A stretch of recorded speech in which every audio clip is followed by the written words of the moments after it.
بسم الله الرحمن الرحيم.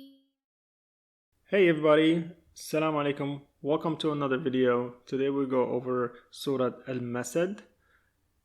As you know, we'll start very slow letter by letter and then we'll finish off with a full pace reading and then to a high level explanation or tafsir.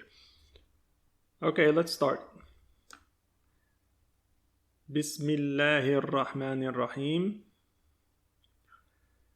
Tabbat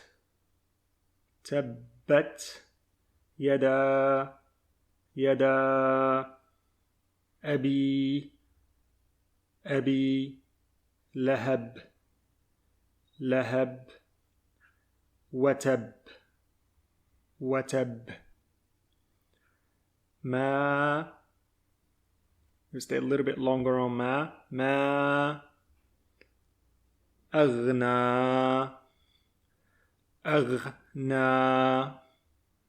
عنه ماله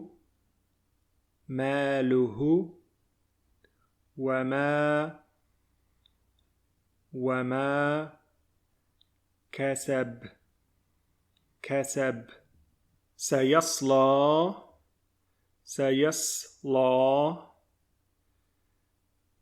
The first S sound is thinner than the second S sound. This is seen, this is sawed. So saw. So you read it سيصلى نارا ذات.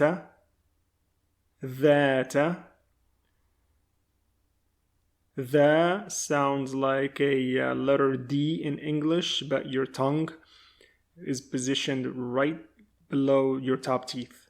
That, similar to when you say the, T-H-E, the, so that, or that, T-H-A-T, that. Lahab.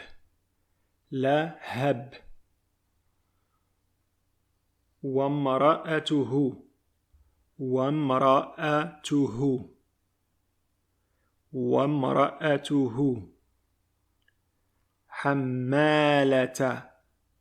حمالة الحطب. I gave a tip in Surah Al-Fatiha how to pronounce the letter ha easily is similar to the sound you make when blowing on glass. Al-Hatab, ha, like you're blowing on glass. Fi جيدها حبل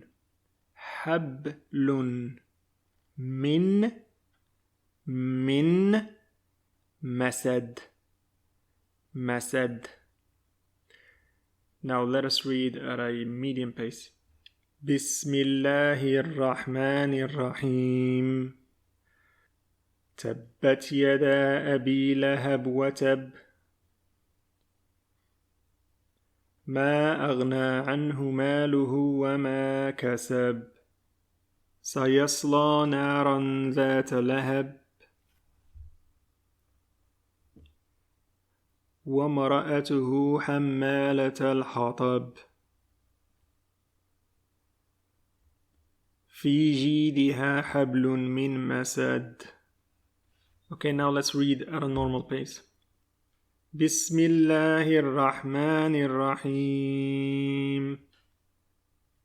تبت يدا أبي لهب وتب ما أغنى عنه ماله وما كسب سيصلى نارا ذات لهب وامرأته حمالة الحطب في جيدها حبل من مسد.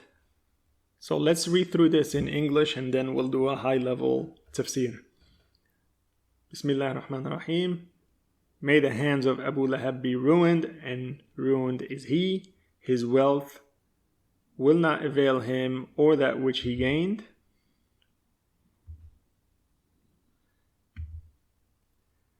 He will enter, burn in fire of blazing flame.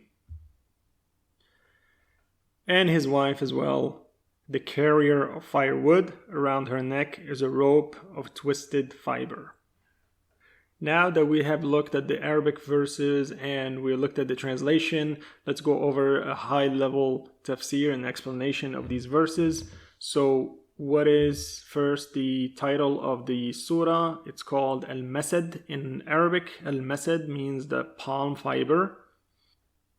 And this surah is addressing the uncle of the Prophet Muhammad sallallahu alaihi wasallam. So in the first verse, we see that it says, "May the hands of Abu Lahab be ruined, and ruined is he."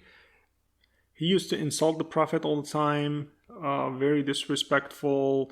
He rejected Islam to the day he died. He used to say, "Tabbat yadaik," meaning punish your hands. And Tabbat appears in Arabic. And also, he used to be arrogant and brag about all the things that he had from, money and children. So in the second verse, it says, "His wealth will not avail him, or that which he gained, meaning his offsprings. He will enter, burn in fire," meaning his destiny. That's pretty clear. His destiny is going to be the hellfire. And his wife will carry the wood that's going to burn the fire in which he will burn, in the fourth verse here. So Abu Lahab's wife also shared similar characteristics as her husband in regards to rejecting the message, insulting the Prophet, and all those sort of things. So she was supportive of her husband in sharing those values. And rejecting Islam and everything. So her destiny is the hellfire as well. Around her neck is a rope of twisted fiber. So perhaps this implies that she would be kind of on a leash, right? So what a terrible place to be. What's interesting about this surah is Abu Lahab, the uncle, had an opportunity to accept Islam. Even if he just wanted to lie and say, I accept Islam, and with his mouth but not with his heart, it would have disproved this chapter, right? It would have negated this chapter and Islam altogether. It would have caused a contradiction. So I believe he lived somewhere around a decade after the revelation of this chapter. So he had ample opportunity to learn about the religion, to accept Islam, to let go of the idol worship, but he did not, neither did his wife. So that just shows that the Creator, Allah subhanahu wa ta'ala, when he reveals something, he knows the past, the present, and the future. So that's a quick and high-level tafsir on this surah. Please don't forget to subscribe and leave me a comment below. What do you think about the videos? I would love to hear from you, and thank you for watching.